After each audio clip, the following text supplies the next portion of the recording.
What's going on, Magic family? How is everyone doing? Thank you so much for joining. Welcome back to my channel. I hope all y'all are doing amazingly well. Today's video, we are going to be going over my top 5 favorite books and recommendations for those of you who are starting out and beginners on your spiritual magical journey.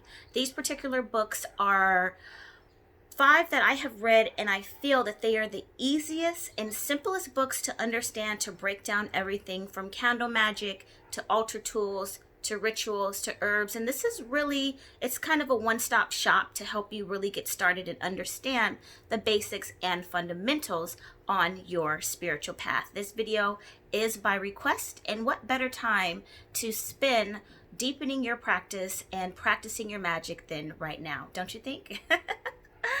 If you're new to my channel, welcome. My name is Jasmine Atten, Mystic at the Crossroads. I'm a candle magic practitioner, tarot reader, Reiki healer, ordained minister, and your favorite witch's favorite witch. Now, before we get started, be sure to comment down below your zodiac sign and where you're hibernating at. Team Pisces, whoop whoop, over here in Los Angeles. And I really have been wanting to put this video together for a while now. And there are so many books out there and so much knowledge out there and so much resources that it can tend to be a little overwhelming for you, the newbie, the new practitioner, or like I like to call it, the baby witch, or you're just starting out on your magical journey, whatever you want to refer to yourself as, or whatever it is that you're doing. I think the information I'm going to share with you is going to help you, and I have a bonus recommendation, so be sure to stay to the end of this video. So let's get started. Now, these books, in my opinion, I'm going to go in order of which I think would be most helpful to you, because like they say, you have to learn how to crawl before you can walk. And what I find is in a lot of reference books, they throw a lot of spells at you. They throw a lot of rituals at you. They list out what herb, what oil, what moon cycle, what color candle. And they tell you how to do this for what it is that you're trying to achieve, but they don't really break down the fundamentals of what each individual item represents and how it works and why you're combining them together the way that you are. So if you're going through a spell book and you're looking for a money ritual or a love or a job or a home or a protection or a banish or whatever it is, and you're just given this recipe, but you don't understand the importance, or you don't understand why the order is done the way that it is, or you don't understand which each ingredient, how it plays a part, then it's going to slow down, in my opinion. It's going to slow down or maybe be a little challenging for you to really understand or believe that your magic is going to work. How can I believe something is going to work if I don't even understand how it works? Does that make sense? Comment down below if that makes sense. Okay, so first and foremost, this book I've had for several years, and this book is Moon Spells by Diane Alquist. I will be sure to link each title of the book, and if I can find a Amazon or a link to order the book, I will be sure to list that down in the description box to make it a little bit easier for you guys. This isn't a very big book. It's an extremely easy to read book, but it has so much valuable information about understanding the 8 phases of the moon. Most people are very familiar with new moon, full moon. That's kind of what you see all over here on YouTube when you do research, waxing moon, waning moon, but nobody really breaks down all the phases of the moon, how the moon energy actually works, how do you channel and draw down that energy, and how it can utilize and help you in your magic. There is a practice called drawing down the moon, and I'm not going to get into detail because I don't want to spoil it for you. But once you learn how to harness that and start implementing that in your rituals, you will start to see results happening so much faster, and it will start to become easy and clear and make sense to you. Very good book. Some of the things that she touches on here is how to prepare for your spells, when to do them, the time of day to do them. Let's see. Spell checklist, overcoming obstacles. And then she goes into other things as far as music, candles, offerings, elemental magic, and all of that. So fantastic book, easy to read. This book was $12.95. In fact, I actually got this at Urban Outfitters. Those of you have heard me say many times before, Urban Outfitters is a pagan store.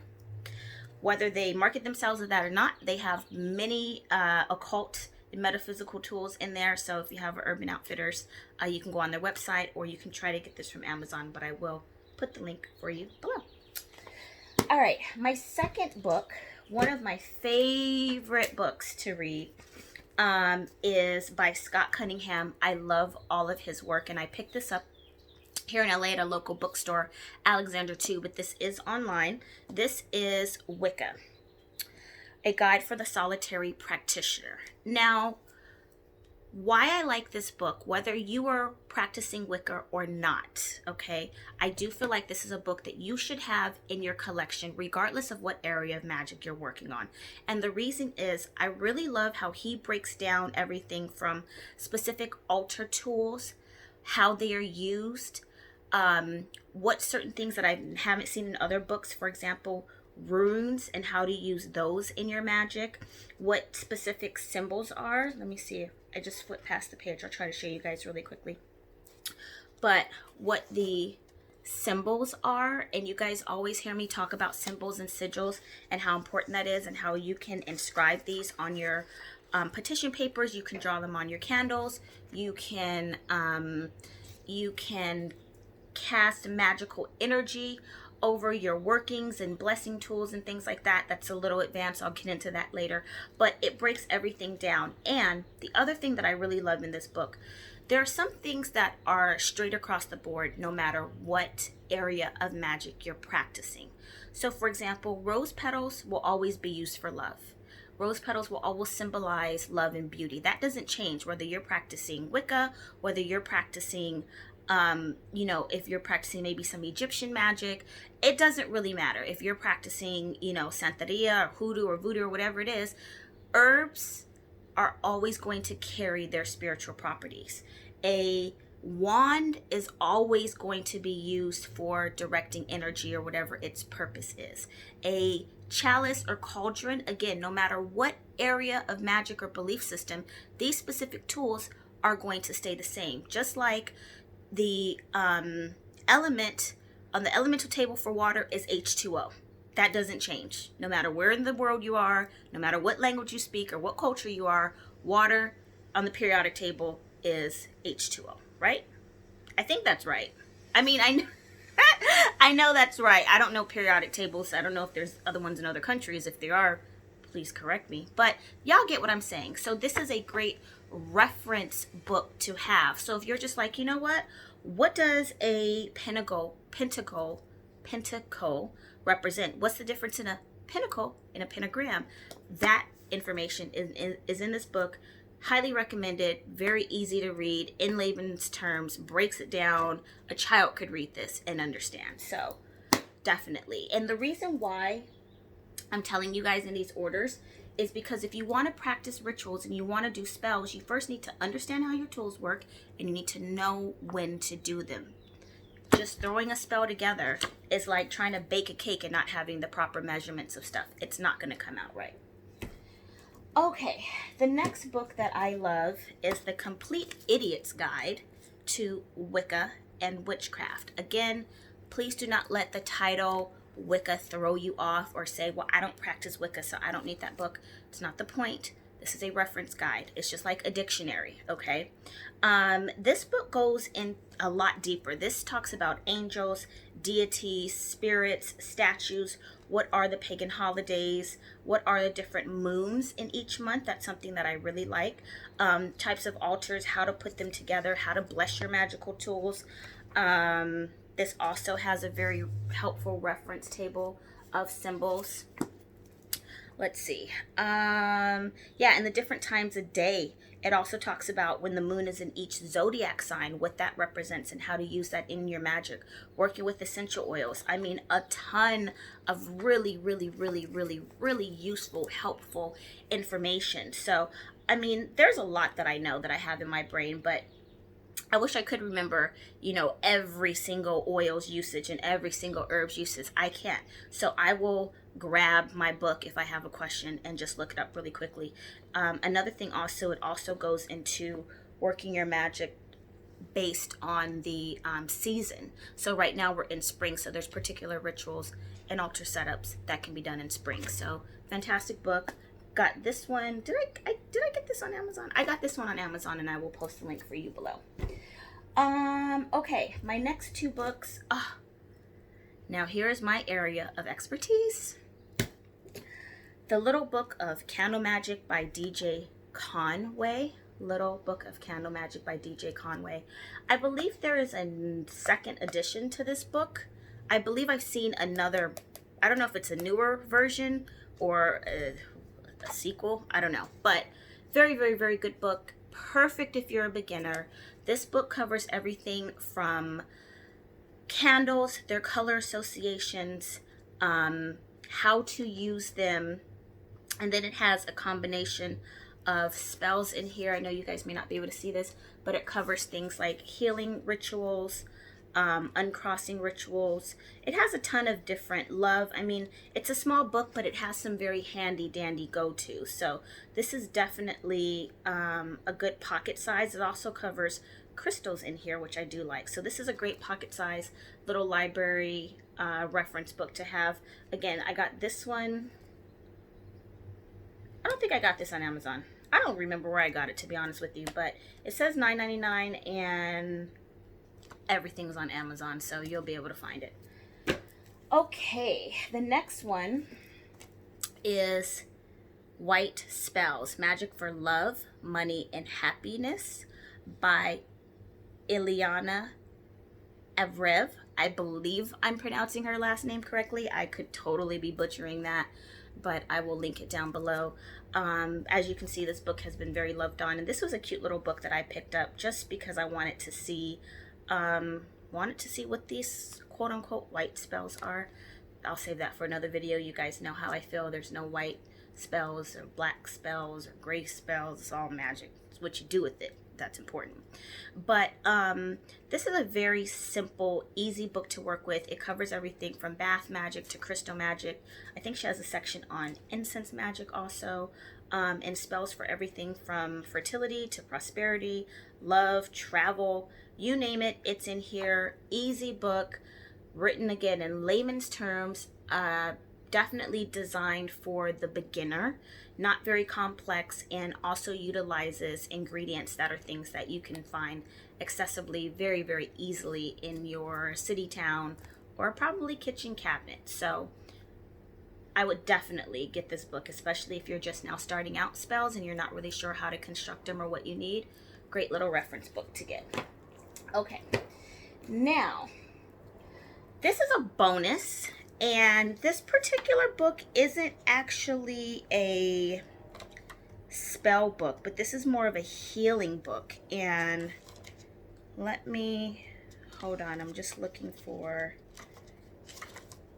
something really cool I want to show you guys, if I can find it, which I'm not sure if I can. If I can't, that's okay. Let me see, hold on. Okay, anyway, I'll find it, it'll show up.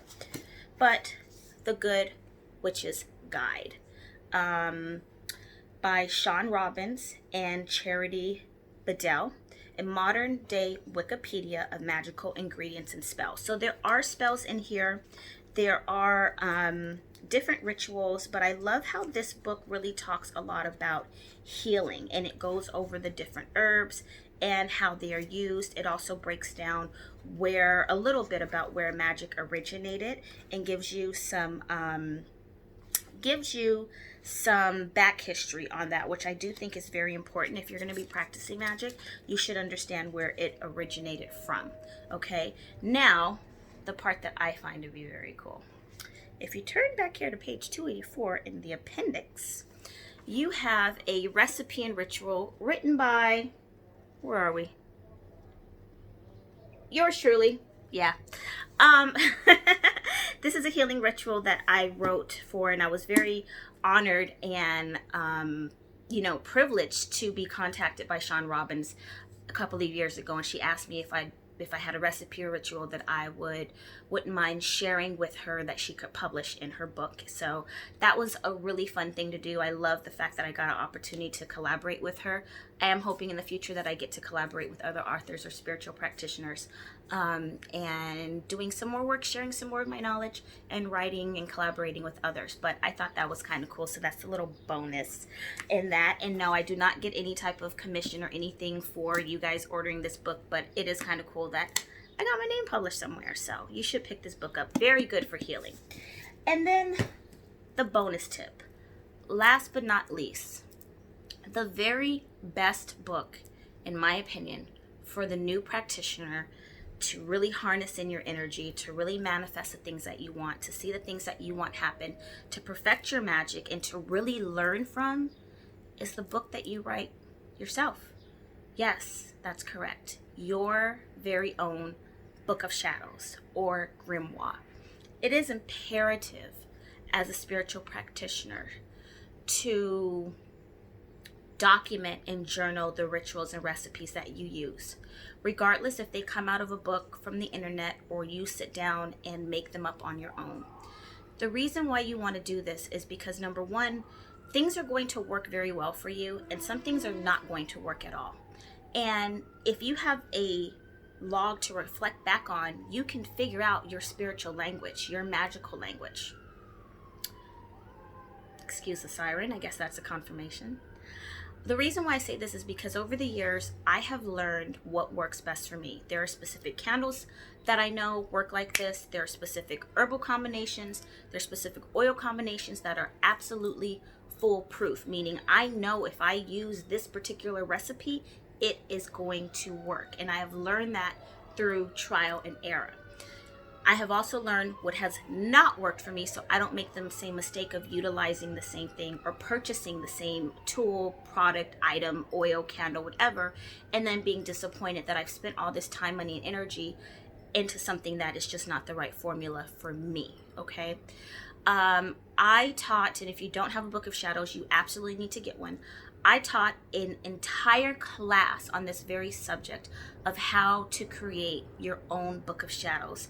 From the very beginning, I covered literally everything. I taught this class with Oi-san, formerly known as Coach Kayer, and I will list the link down below for the replay on this video. And like I said, it is something very important because you're going to perform a ritual for, let's say you have some emergency and you need some extra money. You're going to perform a ritual, and then what's going to happen is maybe a few months down the line, you need to do that same ritual again. You're not going to remember the day that you did it, the time that you did it, what combination you use. And those little teeny tiny fine details do make a difference. There's a difference in performing a ritual in the daytime versus performing it at night. There's a difference in the day of the week or the moon or the zodiac sign that the moon is in at the time that the ritual was performed. And all these little things all play a part into creating the results that you want. So, if you asked me 3 weeks ago what day I did a ritual, I don't remember. You know what I mean? I can't keep that stuff in my head. None of us can. So write it down. And before you know it, you're going to have a magical book of your journey, and you'll be able to look back at it a year later and be like, wow, I started out here and look at where I'm at now. Maybe you started out with simple figure candle rituals, and now here you are with you've got a whole toolbox of tools that you don't even have to grab a reference book anymore and look it up because you already know what it is. So you grab your own reference book and look it up. And this is just really, I'm telling you, it is going to help you. You're going to see your own spiritual journey transform and expand and explode in front of your eyes. And it's also a great keepsake for those of you that have little ones and you are teaching your little ones about spirituality and you want to pass this information on. You'll have something to leave to them. So that is my tip for you. These are my 5+ bonus tips, recommendations. And the last thing I'm going to say to you guys is there are hundreds of millions of fantastic books out there. These are just the ones that I have in my possession to show you and that I like, but there are so many authors out there. There's so many books. There's so much information. You can't get enough of it. So please, if you have read any of these books and you like them, or if there's a book that I haven't mentioned that you feel should be on this list, comment that down in the section below, because this is a teaching channel and sharing is caring. All right, my loves. What I like to leave you with is the question of the day. On a scale of 1 to 10, how helpful has this video been for you? And if this one or any of my videos have been helpful, be sure to let me know by putting the thumbs up, sharing it with someone you love, and subscribing to my YouTube channel to help your girl get to 100,000 subscribers. I will be ever so grateful. I love you guys, and if you want to reach me personally for a ritual, reading, spiritual coaching, or consultation, you can do so through my website at oneritualaway.com. Until next time, I will talk to y'all later. Bye.